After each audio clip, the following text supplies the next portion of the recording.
gonna be really thick. We want it to be really thick. Don't use a whisk. I've given Havana a rubber spatula to stir it up. Get that egg incorporated. Try not to over mix it because that liquid will start developing some gluten. And we want these to be nice and soft, little fritters. That's perfect right there.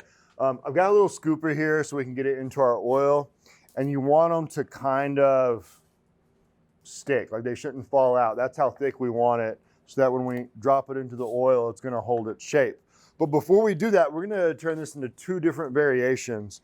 So what I like about Hush Puppies, super versatile. They make a really great snack. You can do them as savory or sweet. You can add all kinds of mix-ins. Okra Hush Puppies are amazing.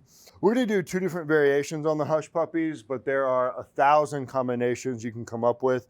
You can add vegetables, you can add okra, cheese is great in there. I'm gonna do one that's a little sweet, so we're gonna take some of this, set it aside, and add a little honey. And then the other ones, we're gonna add some green onion. These are great. You can dip them in all kinds of sauce. I like hot sauce, and that's what Havana's gonna make right after this.